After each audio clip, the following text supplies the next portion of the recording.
Clínica de Oftalmología San Diego. Buenas noches a todas las personas que se han conectado y quienes van a empezar a conectarse en estos minuticos para que tengamos un encuentro bien agradable. La Clínica de Oftalmología San Diego, ECOS, el Comité de Educación Continua en Oftalmología y Salud Visual, les da la bienvenida esta noche. Las personas que se han conectado semana a semana, pues muy bienvenidos como siempre, y las personas que por primera vez se están conectando, recuerden que cada semana, cada jueves es el día que se ha elegido para poder compartir los conocimientos, la academia, la experiencia y la pasión por esto que nos mueve por la salud visual. Así que semana a semana nos vamos a encontrar en este horario de 6:30, a veces en un horario distinto, quizás en la mañana, pero será anunciado por medio de chat o correo, donde les llega la invitación cada semana para que podamos estar atentos. Así que de nuevo, bienvenidos. Y yo hoy estoy muy contenta, feliz de la invitada que tenemos hoy. Muchos de ustedes la conocen. Bueno, quienes no la conozcan, es la doctora Sandra Milena Medrano, optómetra, que está aguantando frío un poquito, nos dijo ahorita al inicio que está en Bogotá en este momento, que el clima estaba un poquito frío. Así que, Sandrita, te vamos a invitar por acá a Medellín, que está delicioso el día de hoy. Les quiero presentar a la doctora Sandra, ella es optómetra, estudiante de doctorado en óptica, optometría y visión en la Universidad Complutense de Madrid, magíster en Ciencias de la Visión con énfasis en terapia y rehabilitación visual de la Universidad de La Salle, especialista en gerencia de mercadeo, en este momento coordinadora de la especialidad de ortóptica y entrenamiento visual de la Universidad de La Salle y docente. Y una amiga, alguien a quien admiro mucho. Gracias por estar aquí, Sandrita, por este momento que nos compartes, por tu generosidad, por poder compartir y querer que todos aprendamos un poquito más de esto que, como decía, ahora nos apasiona. Y tú sí nos muestras mucho eso. Así que, de nuevo, bienvenidos, bienvenida. Los invitamos para sus inquietudes, para sus preguntas, las vayan escribiendo en el chat, las dejen aquí para que podamos al finalizar la jornada, al finalizar la conferencia, poder dar respuesta a ellas o compartir algunos conceptos. Y muchas gracias, Sandrita, bienvenida. Muchas gracias, Ruth.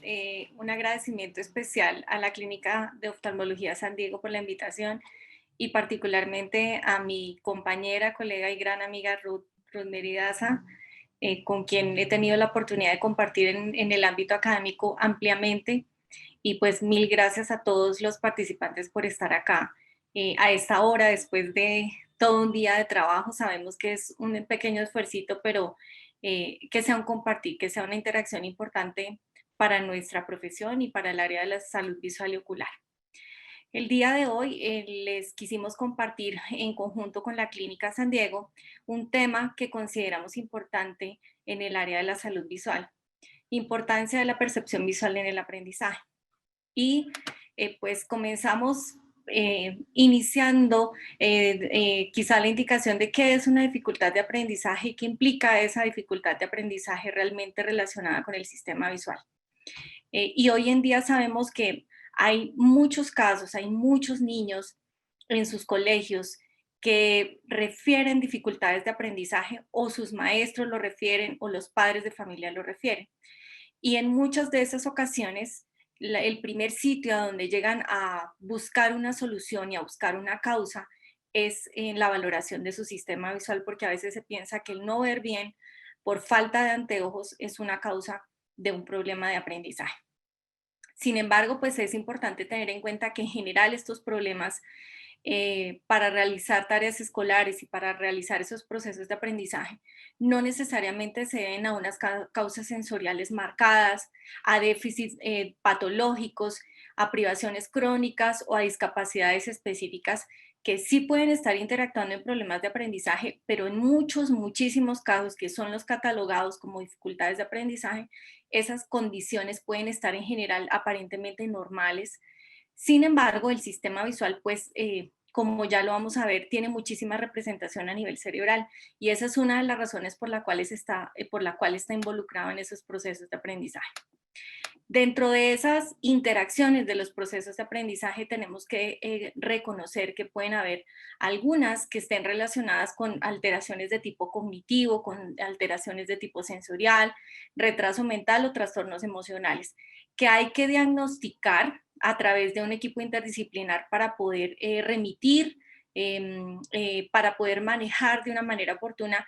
Sin embargo, sabemos que esos problemas de aprendizaje pues son dados muy específicamente en esos casos por estas particularidades. Pero como hemos mencionado, en la mayoría de los casos no necesariamente esas condiciones están implicadas. Hay condiciones del entorno, como los métodos de enseñanza, que muchas veces no son los apropiados, factores sociales del niño, factores familiares, que afectan los procesos de desarrollo psicológico del niño y el entorno del niño, que pueden afectar en últimas las condiciones de aprendizaje. Pero más allá de eso, hay condiciones visuales que pueden estar afectando los procesos de aprendizaje. Para entender esto, pues en principio nosotros nos tenemos que ubicar, como mencionaba el doctor Luria, en las 3 unidades funcionales. Esta segunda unidad funcional y la tercera unidad funcional son muy importantes para el sistema visual. En esta segunda unidad funcional, nosotros hablamos de todas las áreas cerebrales que son de tipo jerárquico. Aquí está ubicado el sistema visual con su área visual primaria, área visual secundaria y área visual terciaria. Sin embargo, allí hay otras áreas importantes que interactúan con el sistema visual, como son el sistema auditivo, el sistema táctil, todo lo que tiene que ver con el componente visomotor y que son áreas asociativas. Todas esas áreas asociativas son las que pertenecen en la corteza visual terciaria. Cuando nosotros hablamos primaria, secundaria y terciaria, esa parte terciaria es la que tiene que ver con la asociación del sistema visual con otras áreas. La tercera unidad funcional es muy importante porque aquí es cuando nosotros regulamos todas las condiciones de voluntad, de toma de decisiones, y por eso también es llamada el cerebro del cerebro. Es cuando ya la persona es capaz de tomar una decisión por sí sola y realizar actividades pues a voluntad. De tal forma que en estas 2 áreas encontramos una representación importante del sistema visual. A nivel del cerebro, nosotros casi siempre escuchamos que hay una zona muy importante para la visión y es la zona occipital, pero no pensamos que más allá de esa zona occipital hay otras áreas que tienen representación del sistema visual y son igual importantes para la visión, importantes para los procesos de aprendizaje, y muchas de ellas son vitales en los procesos de desarrollo del aspecto de percepción visual en todos los niños y en todos los seres humanos.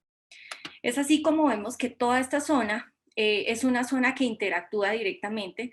Toda la zona parietotemporo-occipital tiene mucho que ver con las áreas del lenguaje, las áreas de la escritura en esta zona de la parte motora, y todos los componentes visuales que están directamente implicados en la corteza occipital.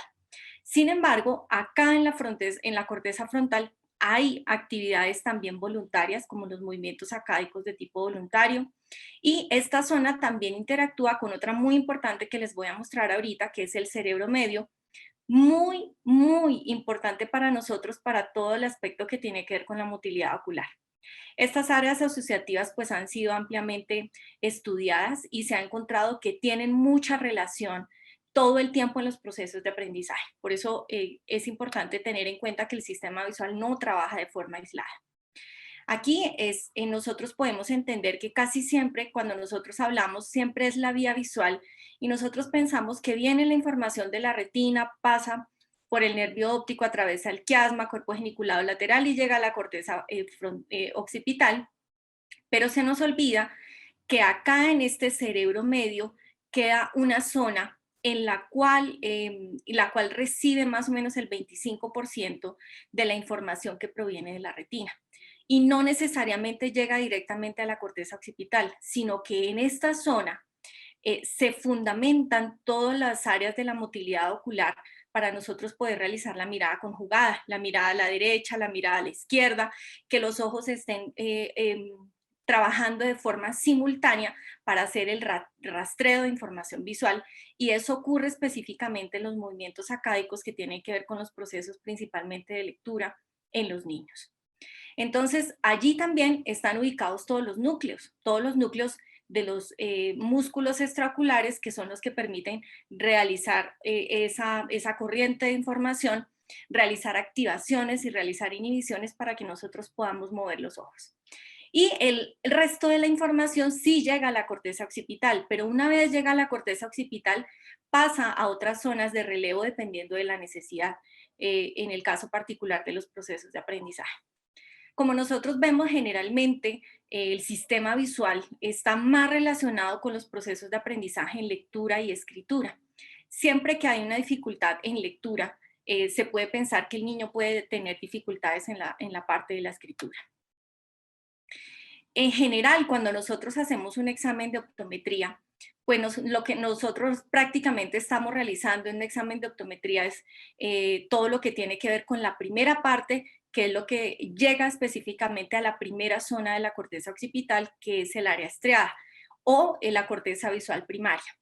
Pero en la corteza visual secundaria, que es la que vemos acá, hasta toda esta zona que estamos viendo acá, fuera de esta área B1, allí es donde realizamos todos los procesos de interpretación de la información visual. Y eso es lo que nosotros conocemos como la percepción. No sirve de nada que nosotros seamos capaces de ver si no somos capaces de interpretar.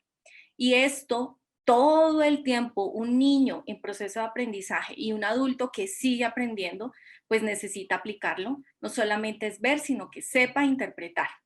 De allí la importancia de la corteza visual secundaria, que es la que tiene que ver con toda la parte perceptual, y de allí, ahí sí, a otras áreas como son la zona auditiva, la corteza parietal encargada de la visoespacialidad, la zona motora encargada del movimiento, la corteza frontal encargada de la toma de decisiones a voluntad.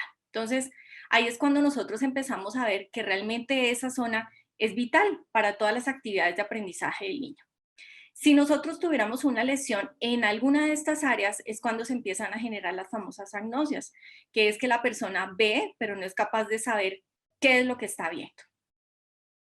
En general, cuando nosotros nos ubicamos en toda la vía visual y llegamos a al cuerpo geniculado lateral, que es una zona que nosotros conocemos muy bien, se divide en unas líneas o unas zonas que son paralelas, unas vías que son paralelas. Estas dos primeras tienen una conducción y una zona de transición muy similar, diferente a esta, que va a una zona totalmente diferente. Estas dos primeras son vías parvocelulares. Sin embargo, cada una tiene su especialidad. La primera de ellas es especialista en color y contraste y la segunda en forma y detalle. Es decir, que esto el niño lo tiene que emplear para poder ver, sobre todo cuando está aprendiendo a leer. Lo primero que un niño intenta es fijarse muy bien en la palabra y hacer el reconocimiento de la palabra. Y para hacer eso, pues necesita verlo bien, percibir, aunque sea un contraste distinto, y tiene que tener un detalle específico. Eso es lo que tiene que ver con la zona parvocelular. Esta vía comienza acá en la parte occipital, en la vía de B1, obviamente después de pasar por toda la vía visual y el cuerpo geniculado lateral, llega a la zona B1, que es la que realiza en primera instancia el mapeo de esa información visual. Pero ya dijimos que en la zona B2, cuando pasamos de esa zona B1 a la zona B2, ya estamos hablando de la corteza visual secundaria, encargada de la percepción. Es decir, aquí ya no es solamente ver, sino es interpretar. Específicamente, esta B2 es encargada de procesos de desarrollo y afianzamiento de la memoria visual y pasa posteriormente a la corteza B4, que también tiene su fundamentación en todo lo que tiene que ver con la percepción del contraste en colores similares, y esta información llega directamente a la región inferotemporal del cerebro, acá. La otra zona es en la vía magnocelular, y acá ya tiene una especialidad en el movimiento, la estereopsis y la localización espacial. Fíjense que tiene un recorrido muy similar, a excepción de la última zona a la que llega, que es la zona B5. En esa zona B5 es donde se realizan todos los acondicionamientos del movimiento y la visoespacialidad. ¿Y por qué es importante el movimiento y la visoespacialidad, todo lo que tiene que ver con el sistema magno, porque cuando un niño, después de que aprende a leer con detalle, desglosando muy bien lo que dice en la palabra, lo que empieza es a subir de nivel y posteriormente lo que hace es capturar información de una manera mucho más rápida, es decir, que va a utilizar más la región periférica, ya no se va a enfocar tanto en el detalle de la palabra, porque ya lo aprendió y tiene una memoria con base en todo lo que ha leído previamente. Entonces ahora lo que hace es fijar una parte específica de la palabra, capturar esa información y hacer menos cantidad de movimientos sacádicos para poder leer más rápido. Y eso principalmente se hace en la lectura en silencio. Cuando el niño está aprendiendo, acá en esta primera partecita, con todo ese detalle, generalmente es cuando el niño está utilizando la ruta auditiva. Es decir, el tipo de lectura va a ser una lectura en voz alta para recibir retroalimentación auditiva y poder comprender las palabras nuevas, los términos nuevos y poder pues hacer un proceso de aprendizaje más sencillo. Aquí vemos en el cerebro las dos vías. Esta es la vía del qué, es decir, las dos primeras que habíamos hablado, que son esas vías paralelas, en donde da cuenta específicamente de qué es lo que se está viendo. Por eso nosotros hablamos siempre del detalle de la palabra.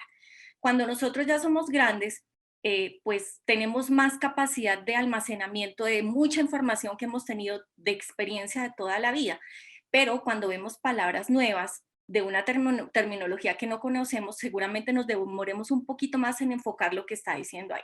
Por eso esa zona tiene esa especialidad.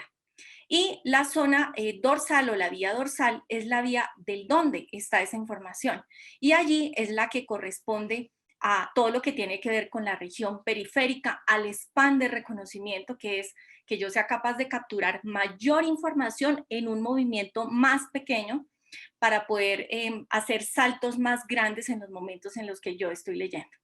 Cuando leemos en silencio y más rápido, esa lectura de la que siempre se habla, una lectura rápida, generalmente se hace especializada en esta zona, porque ahí es donde nosotros estamos ya echando mano de todo lo que hemos aprendido previamente.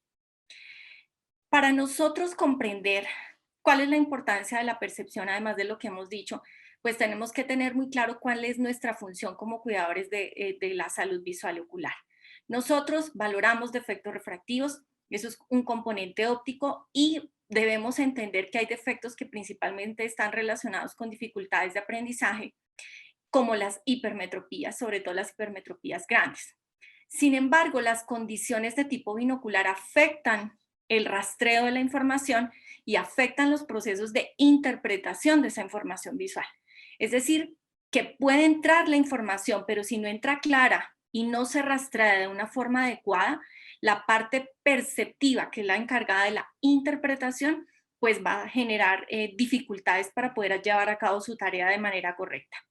También están involucrados los movimientos oculomotores, de la misma manera que todo el componente binocular. Cuando hay una disconjugación entre este sistema binocular y el sistema oculomotor, hay afectación para un rastreo adecuado de esa información, sobre todo en el contexto de lectura de los niños. Todo lo que tiene que ver con la motilidad ocular ya está relacionado fuertemente con los procesos atencionales.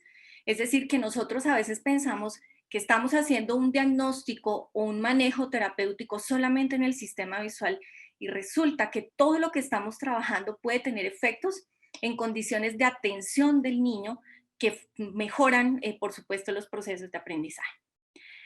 Cuando nosotros hablamos de percepción visual en sí, una vez ha entrado esa información, tenemos un componente óptico adecuado, corregimos el defecto refractivo, el sistema binocular está adecuado, ya entramos en el componente de percepción visual de una manera mucho más detallada. Esa percepción visual se divide en tres componentes o subcomponentes. Uno es que es el sistema visoespacial, otro es el sistema de análisis visual y otro el sistema visomotor. Cuando nosotros hablamos del sistema perdónenme, me salí. Cuando nosotros hablamos dentro de esos componentes de la percepción, pues hay diferentes formas, diferentes pruebas que se pueden aplicar para poderlos medir o poderlos valorar.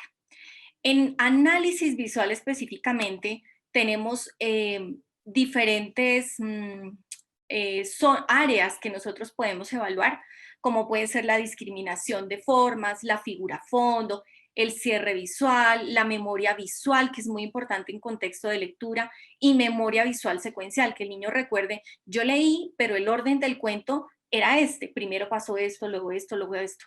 Y eso con base en qué lo hace, en la experiencia, y esa experiencia retroalimenta el proceso perceptivo del niño.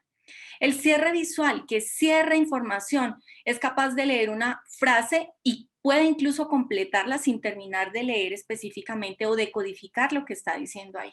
Por eso es tan importante esa parte de análisis visual para los procesos de lectura y por supuesto también de escritura. También hay otras pruebas que se pueden hacer como esta que se llama la figura del rey. Es para niños de diferentes edades y allí lo que se evalúa es parte de la discriminación visual, cómo es la forma, que el niño recuerde la forma de las figuras, pero también tener en cuenta cuál es la secuencia que debe seguir, es decir, la memoria visual secuencial. Es una prueba que se utiliza bastante en neuropsicología y en España, en algunos lugares también se trabaja desde la optometría, específicamente en el área de terapia visual. También tenemos en cuenta la segunda parte o el segundo componente de la percepción visual, que es el sistema visoespacial. Importante entender que lo primero que el niño tiene que aprender es la lateralidad, es decir, el reconocimiento de su propio cuerpo, el lado derecho de mi cuerpo con respecto al lado izquierdo de mi cuerpo, que eso le va a permitir posteriormente proyectar hacia afuera, es decir, que sea capaz de indicar cuál es la dirección a la derecha o a la izquierda, ya no de su propio cuerpo, sino con respecto al entorno. ¿Y para qué sirve eso en los procesos de lectura y escritura? Para que se ubique, por ejemplo, en un cuaderno, en la parte superior derecha, en la parte inferior izquierda, que se sepa ubicar afuera en un contexto visoespacial, donde estoy ubicado a la derecha o a la izquierda de tal cuadra, de tal dirección. Hay personas que incluso adultas se pierden, les dan una dirección o entran a un lugar y salen y ya no recuerdan si era a la derecha o a la izquierda. A veces hay dificultades de lateralidad y nosotros como profesionales de la salud visual los podemos reconocer porque para realizar procesos de desarrollo de la lateralidad y de afianzamiento de esa lateralidad se requiere específicamente del sistema visual. También está el componente de integración bilateral, que ya es integrar el lado derecho con el lado izquierdo del cuerpo y eso se aplica mucho en el deporte. En esta parte de la lateralidad, ¿cómo puede reflejarse en las pruebas que nosotros hacemos? Que el niño, por ejemplo, tenga dificultades en inversión. Un niño que tiene dificultades en la lateralidad y en la direccionalidad puede tener también algunas dificultades marcadas en reconocer diferencias entre letras, por ejemplo, la B, la P, la D y la Q, porque las invierte. Y esas inversiones pueden ser dadas principalmente por problemas de lateralidad. Entonces hay pruebas como esta que nosotros podemos aplicar para poder reconocer si el niño tiene esa dificultad o no.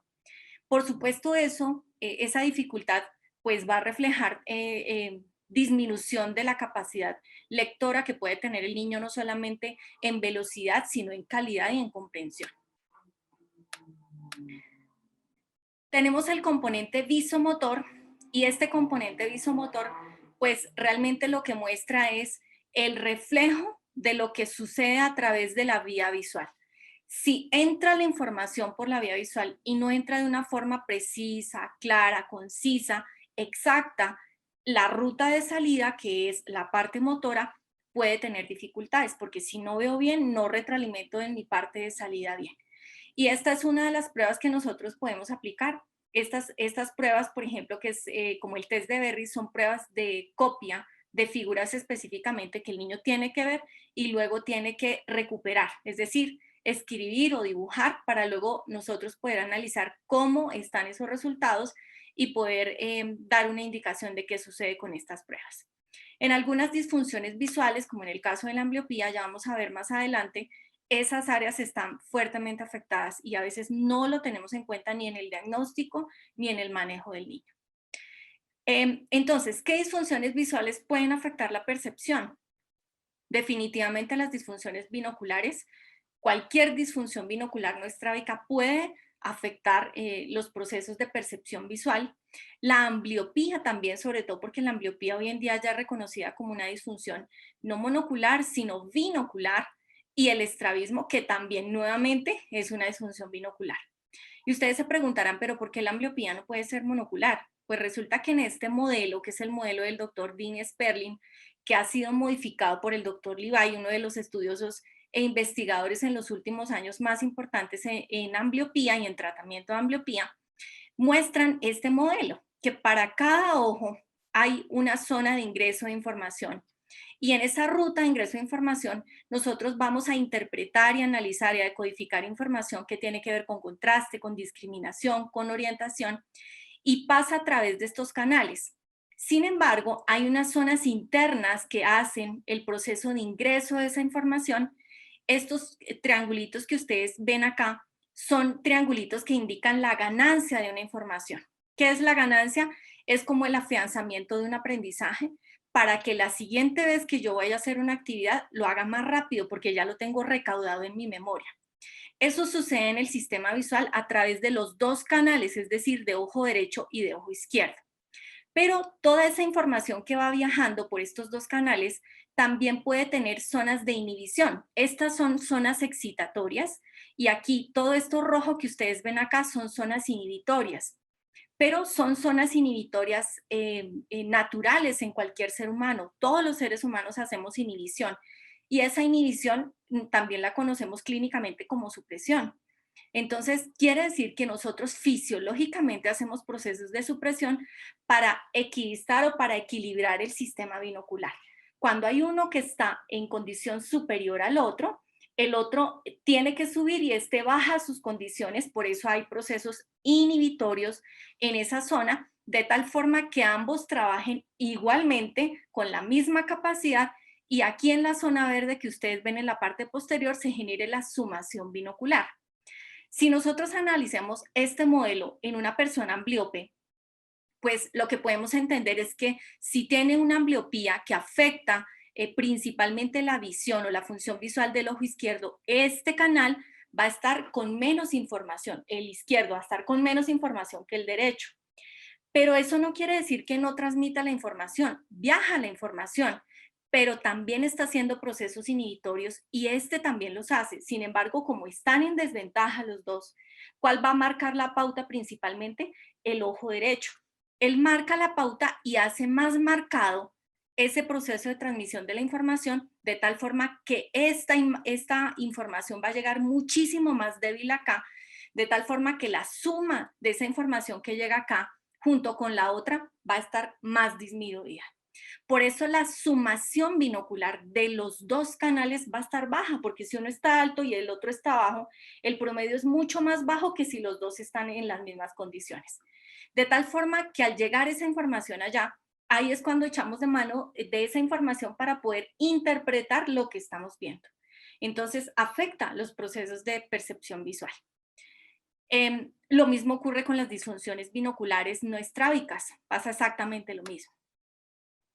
Cuando nosotros realizamos movimientos oculares en contexto de lectura, pues necesitamos hacer el rastreo a través de la fusión. Ambos ojos van a estar viendo imágenes, específicamente las palabras, y normalmente nosotros lo que hacemos es fijar el punto central de cada palabra. Esa es la zona en la cual nosotros de forma inconsciente hacemos el rastreo de la información en el proceso de lectura. Pero cuando hay una disfunción binocular, cualquiera que sea, pues tiene que haber una retroalimentación adicional y muchas veces un proceso de corrección del movimiento sacádico porque no está la fusión de una manera correcta, sea por una atropia intermitente, sea por un PPC alejado, con una foria grande, o sea porque hay una exotropia alternante en cerca. Eso hace que el rastreo de esa información no sea preciso, por ende las sacadas más demoradas. Entonces, esa es una de las razones por las cuales nosotros recomendamos que en los chiquitos que tengan insuficiencia de convergencia se haga una valoración de los movimientos sacádicos. En el momento en el que nosotros pensamos en ¿Cómo lee un niño? Realmente leer no es decodificar, no es mover los ojos y decodificar lo que está diciendo ahí. Un niño realmente para leer verdaderamente necesita también interpretar, que es la parte perceptual, necesita comprender, no solamente interpretar lo que está diciendo ahí, sino que yo comprenda. También necesita memorizar, que yo recuerde qué fue lo que leí y luego aplicar. Si yo leo un manual, luego puedo entender, tengo que hacer primero esto, luego esto, luego esto, luego esto.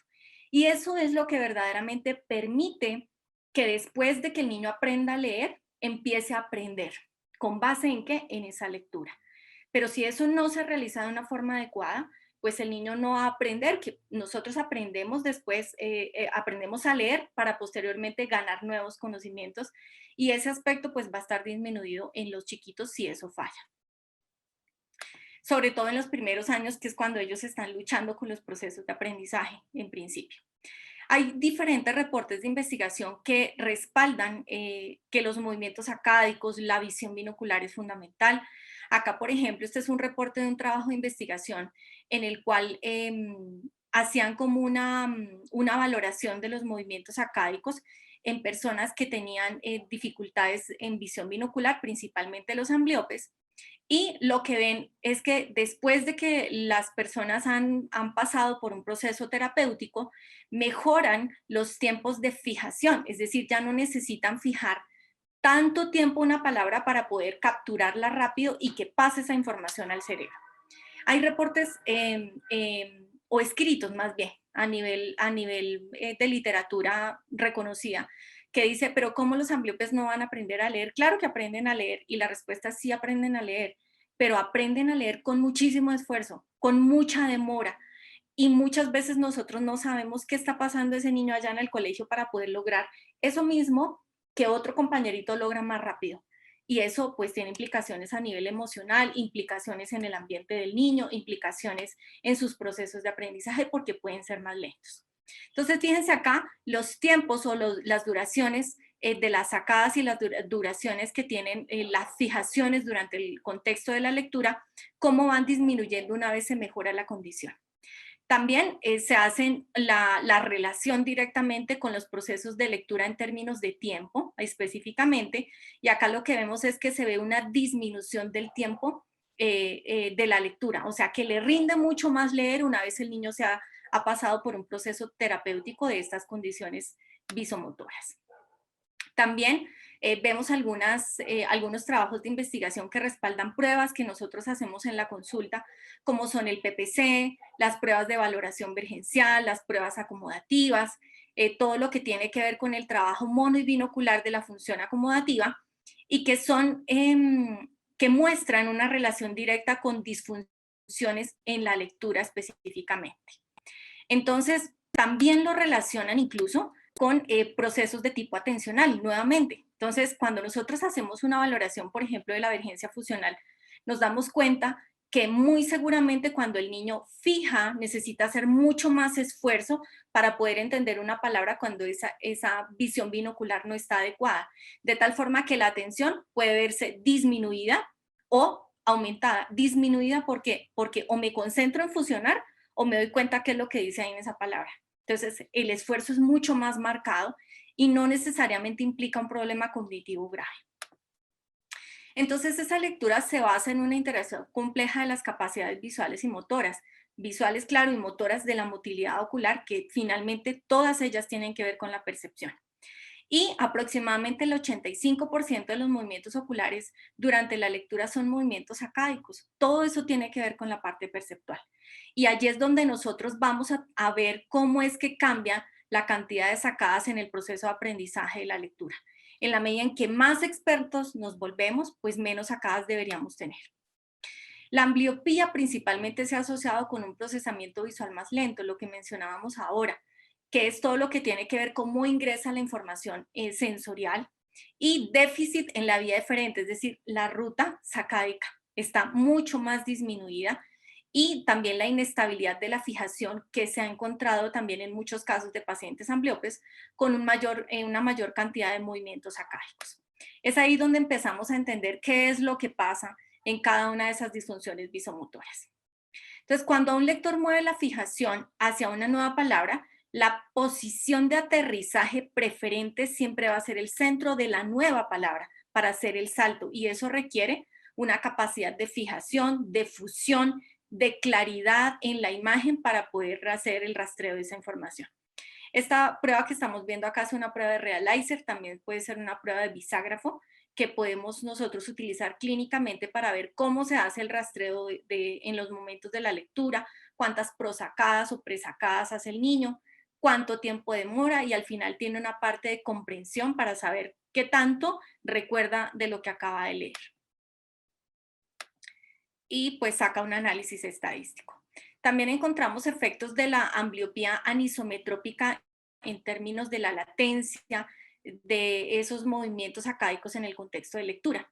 Ustedes acá básicamente lo que vamos a ver es que hay un grupo de sujetos que son ambliopes y un grupo de sujetos que son control, y lo que estamos viendo acá es una marcada diferencia en esos tiempos. Mucha más cantidad de tiempo se va a demorar un niño que es ambliope versus un niño que no lo es. Y lo mismo pasa en la observación monocular, acá es binocular, en comparación de esos tiempos. Definitivamente hay más demora en el rastreo de esa información.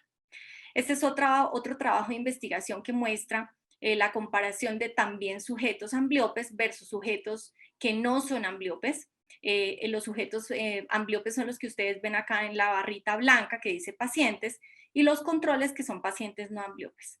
Y vemos acá también la diferencia en el tiempo, se ve mucho más aumentado el tiempo en milisegundos en los sujetos que son ambliopes, sobre todo cuando van a leer con el ojo ambliope. Sin embargo, de manera binocular, con los dos ojos abiertos, muchas veces se ha dicho que el ojo que tiene mejor visión compensa, y no es verdad. No es verdad. Lo que sucede es que muchas veces esos procesos de lectura se hacen más lentos, entre un 20 y un 50%, que es un rango pues bastante amplio, pero llega en muchos casos a ser 50% afectada la velocidad de la lectura en estos chiquitos. Hay trabajos de investigación que muestran valoraciones del reo, en los cuales encontramos zonas que son afectadas en los pacientes ambliopes refractivos, ni siquiera estrábicos, como son el precúneo, una parte específica de la corteza frontal y la zona izquierda del cerebelo. ¿Qué tienen en relación esas tres zonas? Que en esas tres zonas hay funciones visomotoras específicas. Es decir, si hay una alteración en la fijación, si los movimientos acáicos son más lentos, la ruta de alguna manera muestra que la parte de salida de esa información visual, que la parte visomotora, también se puede ver afectada. Y sumado a eso le dan una explicación a la disminución de la estereopsis en estos pacientes ambliopes.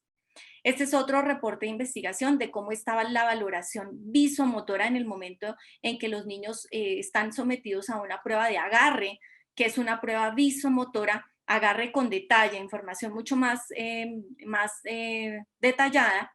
Y lo que se observa es que en estos sujetos donde está la parte A, es el agarre que hacen los niños que no son ambliopes, y de aquí en adelante diferentes tipos de ambliopía, de la más leve a la más profunda, cómo el niño hace el proceso de agarre de esa información. Acá tiene que hacer correcciones, acá las correcciones son mucho más marcadas, hay menos precisión, menos eficacia, y en la última, de hecho, incluso se pasan de la zona que tienen que coger, se van a otro lado y tienen que nuevamente volver a ubicarse. Entonces, como ustedes ven acá en las gráficas inferiores, estos son los sujetos controles que no son ambliopes, los niños ambliopes, y acá lo que vemos son todas las zonas de corrección que tienen que hacer porque son menos precisos los componentes visomotores en estos niños. Otros reportes de investigación han mostrado disfunciones de aprendizaje y han valorado qué pasa en esos niños, qué condiciones visuales hay. Y se ha encontrado hasta 67% de disfunciones acomodativas y hasta 25% de insuficiencias de convergencia. Son disfunciones que nosotros en consulta fácilmente podemos diagnosticar, fácilmente podemos valorar y podemos tratar. También está relacionado el componente de percepción visual con habilidades matemáticas. Han valorado en reportes de investigación, incluso las muestras son amplias, de 299 niños, en los que se hacen pruebas específicamente visoperceptuales, básicamente de discriminación visual, que recordemos necesita detalle, y pruebas también que tienen que ver con visoespacialidad. Sumado a eso hacen valoraciones matemáticas, no solamente acá en rastreo, de conteo, por ejemplo, acá el niño tenía que decir cuál de los dos círculos tenía más información visual, y acá el reconocimiento de dígitos, pero sumado a eso, mostraban números para hacer el cálculo exacto de cifras, multiplicaciones entre números, y los niños que tienen mejor calidad en la percepción visual son los que mejor resultado tienen en la precisión y en la exactitud del cálculo matemático. De alguna manera, ellos lo que concluyen es que el componente perceptual es necesario para a un buen cálculo matemático. O sea que ahí vemos que hay cosas que definitivamente nosotros sí podemos trabajar. Este es un caso clínico de un chiquito de 10 años de edad que llega a la consulta y el abuelito reporta que tiene dificultades de lectura, que en el colegio la profesora dice que no va bien. Ha tenido también algunos componentes familiares importantes, disfunciones familiares, pues que siempre se reportan, porque en estos chiquitos es importante hacer una mirada muy integral del caso para poder hacer una remisión oportuna también a algún profesional que se requiera adicional. En este caso, cuando uno ve estas condiciones, tiene que descartar también alguna dificultad de tipo emocional o de tipo neuropsicológica, y por eso es importante hacer esas interconsultas. La agudeza visual del niño, fíjense que es una agudeza visual buena. Uno dice el niño se defiende tanto de lejos como cerca sin sus gafas. Sin embargo, cuando hacemos la valoración de la refracción, encontramos un astigmatismo y una hipermetropía que no son tan importantes. Uno pensaría, pues el niño se defiende sin problema. Sin embargo, nosotros vemos que cuando muchas veces la agudeza visual puede ser 20-20 o 20-30, que es una muy buena agudeza visual, y el niño poder tener este tipo de motivos de consulta. Entonces, ¿qué es lo que pasa? Que no todo depende exactamente de una fórmula de unas gafas. Aunque sea importante, claro que sí, pero no todo depende de una fórmula de las gafas. ¿Qué pasa con la motilidad? ¿Qué pasa con la visión binocular? ¿Y qué pasa en últimas con la percepción visual, que depende de todo lo anterior? En este chiquito se hizo la refracción bajo cicloplegia, se formuló este astigmatismo, y este astigmatismo se formuló específicamente por sus condiciones binoculares. En este chiquito encontramos un PPC alejado, como ustedes ven acá, tiene una diplopia en 5, pero una recuperación lejana. Digamos, tan importante el momento de la diplopia como el momento de la recuperación. Teóricamente debería tener al menos 2.5 centímetros más lejos la recuperación que la diplopia. Fíjense acá ustedes que tiene 5,16. Lo mismo pasa en las reservas fusionales. Cuando esa recuperación está baja, está muy relacionada con la cantidad de la foria en cerca que tiene ese chiquito. ¿En dónde lee? Principalmente en cerca. Es donde más él va a utilizar su zona, digamos, específica para poder leer. En visión cercana tiene una exoforia de 10 y en visión lejana tiene orto. Vemos un retraso acomodativo, sin embargo acá encontramos una dificultad en relajar esa acomodación. Las reservas fusionales específicamente en general se encuentran bajas para la cantidad de foria que tenemos acá, no se alcanza a recuperar esa foria. Y en las medidas indirectas de la acomodación vemos nuevamente una dificultad con el positivo. Su estereopsis a pesar de ello es buena, pues porque él tiene su fusión, no tiene tropia en cerca, pero tiene un diagnóstico de insuficiencia de convergencia. El ACA es bajo, tiene todas las características para poder indicar que ese chiquito muy probablemente pueda tener alguna dificultad para poder hacer su fusión de una forma, digamos, cómoda para trabajar en visión cercana. Cuando encontramos estos niños, siempre decidimos valorar cómo están los movimientos acádicos. Lo que encontramos en este chiquito es que los movimientos acádicos son del 10%, bajos para su edad. Encontramos un percentil global del análisis de la percepción visual en el 25%, procesos básicos 4%, secuenciación 1% y procesos complejos 1%. Entonces, fíjense que si uno mira la primera parte de la historia, pues no es grave. Pero cuando uno sigue haciendo el análisis de las pruebas, se da cuenta que hay cosas que sí se pueden mejorar y que pueden estar afectando los procesos de aprendizaje en este caso. El diagnóstico: una insuficiencia de convergencia, un exceso de acomodación, alteración en las sacadas, lo catalogamos como un DEM tipo 2, que pues no es el más grave puede ser un DEM tipo 4, que ya involucra pues disfunciones neuropsicológicas y alteración en las habilidades visoperceptuales, específicamente en análisis y también en lateralidad. Cuando nosotros valoramos la lateralidad en el chiquito, no era capaz de indicar cuál era el lado derecho y el lado izquierdo de su cuerpo. No era capaz.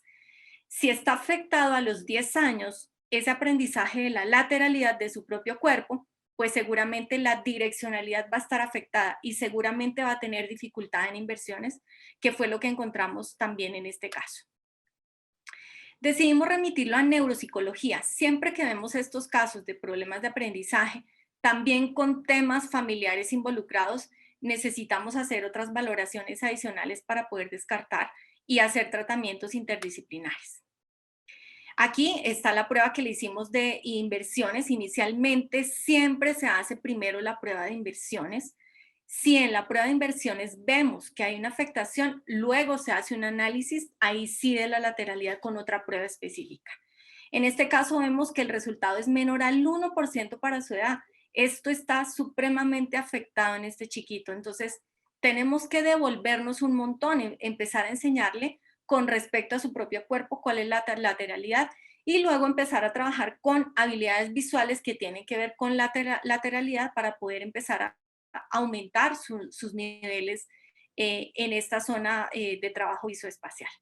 Luego hicimos una valoración del test de Piaget porque la lateralidad muestra aquí específicamente también que está afectado principalmente porque en la primera evaluación que hicimos del test de inversiones, pues vemos que está muy mal. Entonces realizamos esta prueba y encontramos que a pesar de tener 10 años, el resultado de la prueba es equivalente para un niño de 8 años.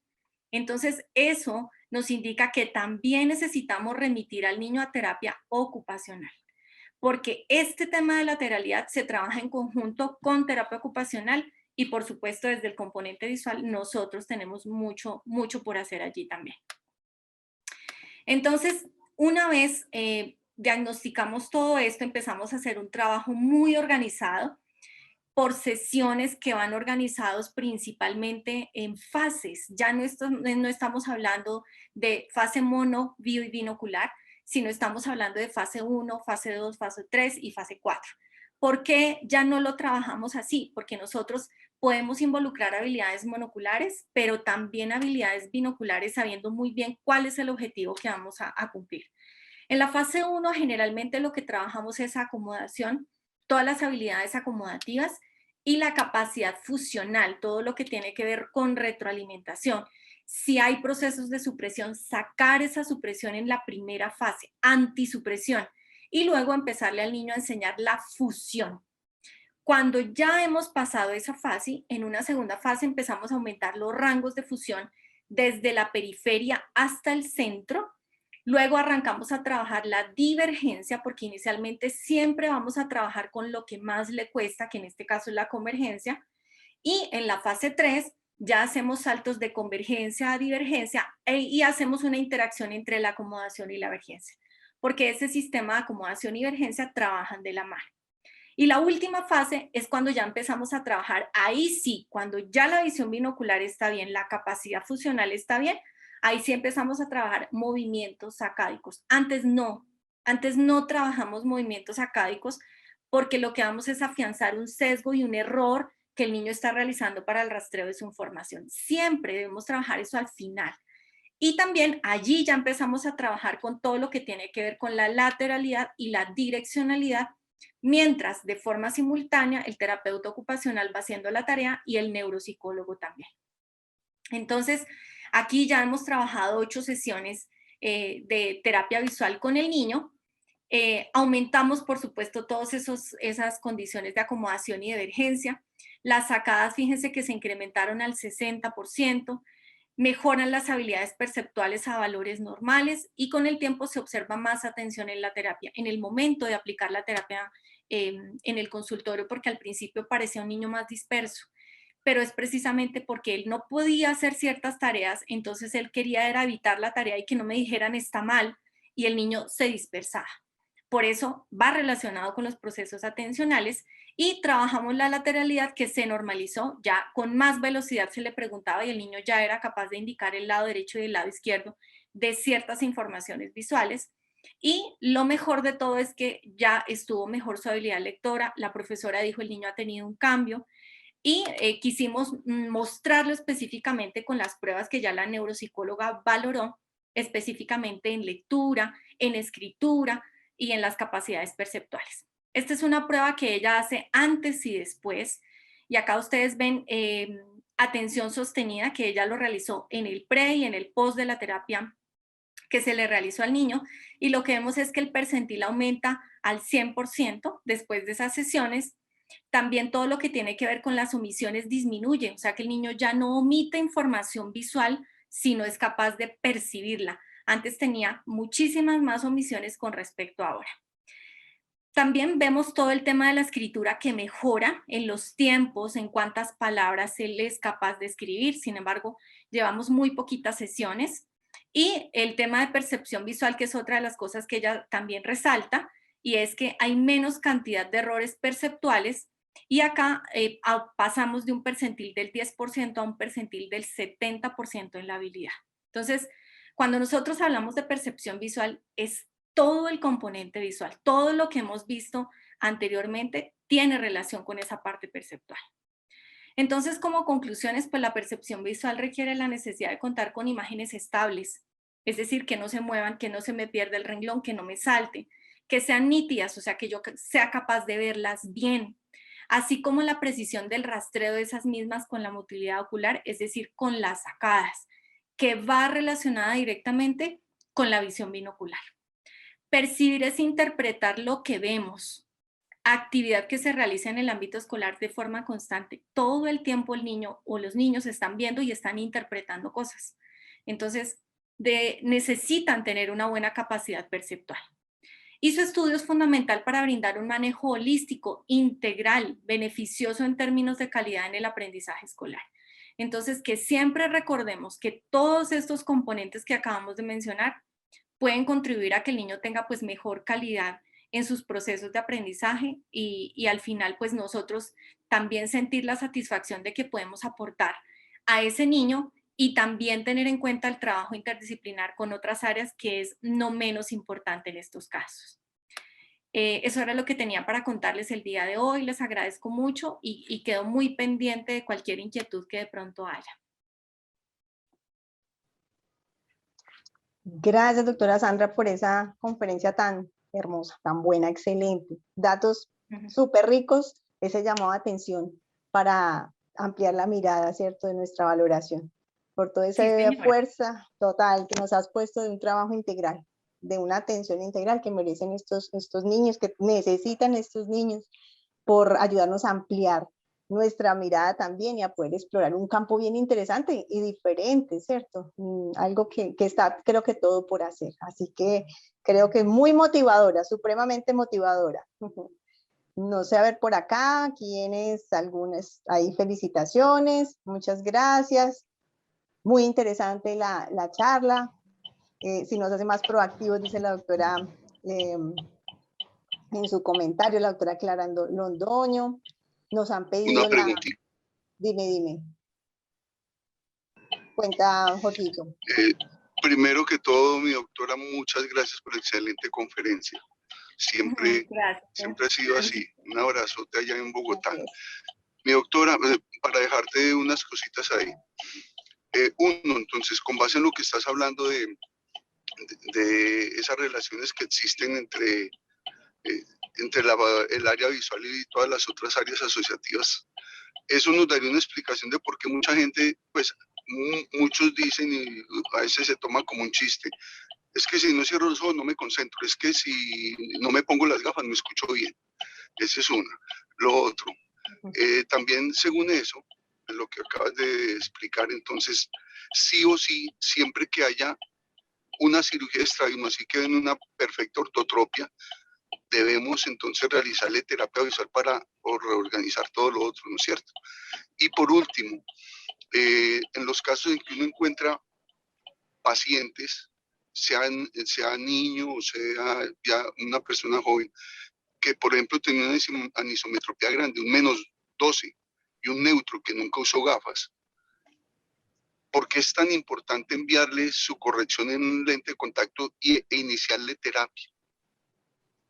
Ese ojo no está muerto y a veces se toma como si estuviera totalmente, pues totalmente inútil. Perdido. Ujú, De sí, lo señor. importante, entonces, con base en lo que tú has dicho, de que debemos rehabilitarlo, no importa el qué, ni la edad, ni nada, ¿cierto? Sí, señor. Pues Jorgito, muchas gracias por tu intervención. Lo primero que tú mencionas con respecto a las áreas asociativas tiene mucha razón de ser. Fíjate que cuando nosotros, siempre, en todas las actividades que nosotros hacemos en la vida cotidiana, estamos trabajando con áreas asociativas y el proceso de lectura implica un área asociativa, no solamente la auditiva, sino tenemos relación directa con los componentes de tipo cognitivo y con los componentes de tipo motor. La parte motora tiene una relación directa y esa es otra área asociativa, la parte motora con el componente frontal, la parte frontal del cerebro, porque allá es donde de forma voluntaria hacemos actividades, toma de decisiones. Siempre que hacemos toma de decisiones, entran esas áreas en juego. El niño tiene que tomar decisiones en el aula. El niño tiene que implicar procesos de tipo cognitivo para poder aprender en el aula y procesos de tipo atencional. Lo que tú mencionas cuando una persona se quita las gafas y dice, no escucho bien, es verdad, porque son áreas que están directamente relacionadas. Y esa área asociativa que está en la segunda unidad funcional de Luria es la corteza parieto-temporo-occipital y es la que tiene que ver incluso con toda la vía que nosotros estamos aportando en la parte inferotemporal del cerebro, que es directamente relacionada con el sistema visual. Entonces, eso tiene toda la razón de ser. Me encanta cuando tú mencionas en esa anisometropía, pareciera que un ojo está muerto o no tiene pues ninguna función. Y a veces pensamos que la supresión es un sinónimo de que el ojo no ve y es falso. El ojo sí recibe información.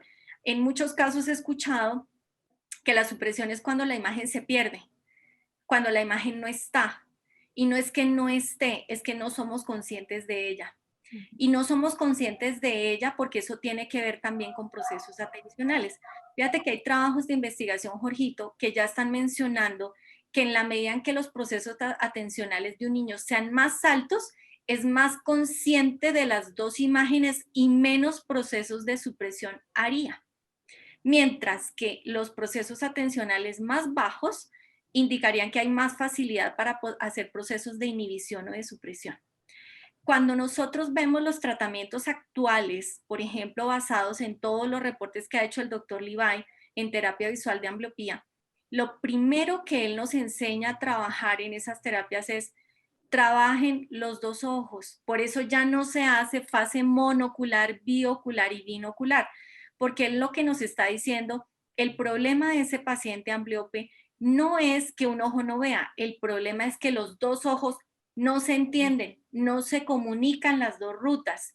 Y lo que tú tienes que empezar a trabajar en esos pacientes es que las dos rutas se empiecen a comunicar y hagan la retroalimentación, que en un paciente que no es ambliope, normalmente sí se hace. Por eso es que nosotros, si hacemos procesos inhibitorios o de supresión fisiológica, es porque los dos canales están en constante comunicación, se hablan. Sube el contraste, baja el contraste, oye, mira que estoy muy arriba, mira que estoy muy abajo, se hablan todo el tiempo para hacer una sumación que sea potente, una sumación binocular.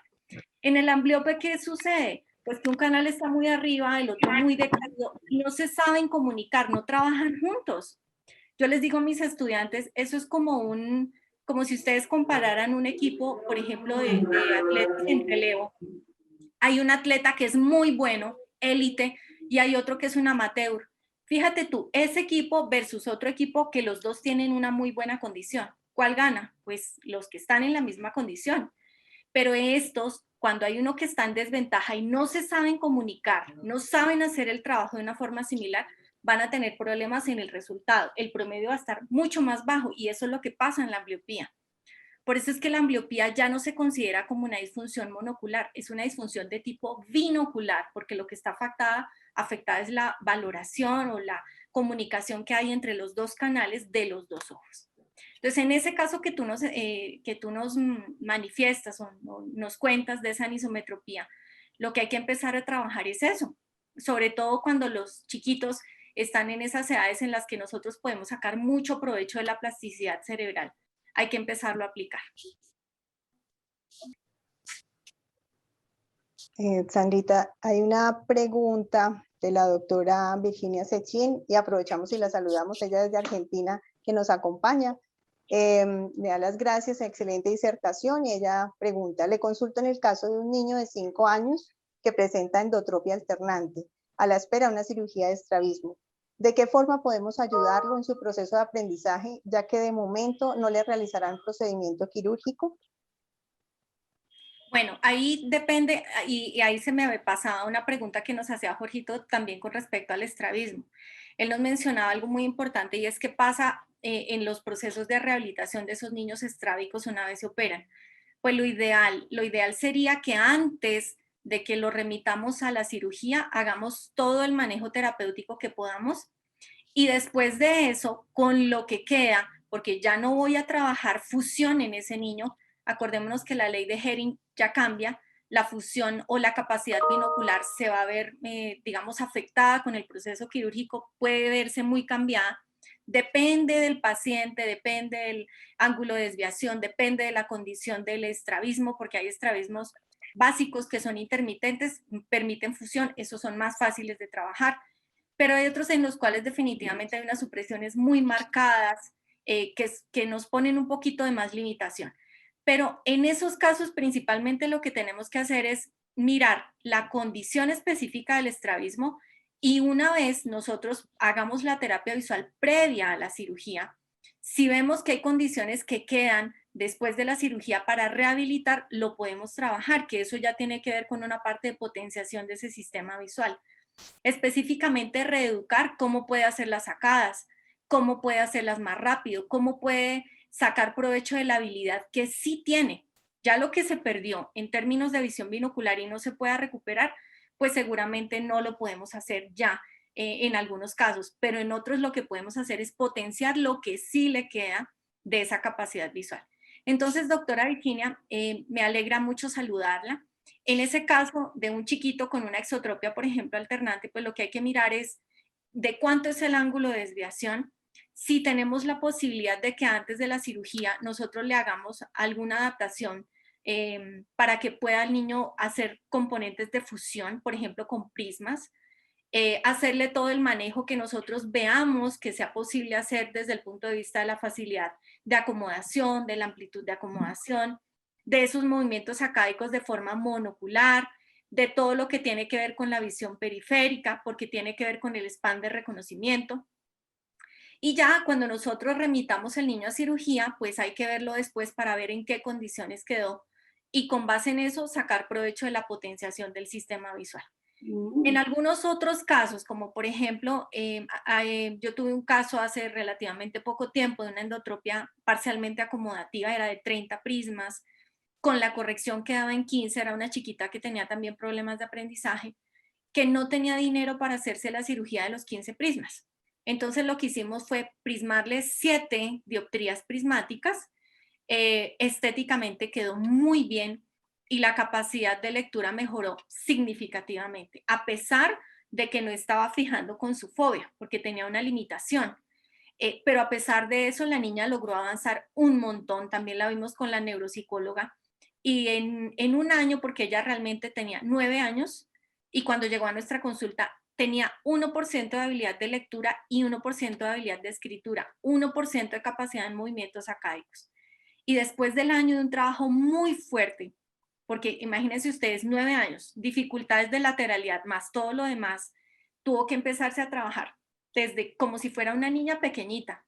Subimos todas esas habilidades y en un año la niña estaba leyendo y escribiendo, a pesar de tener esa endotropia que le quedaba residual muy pequeñita.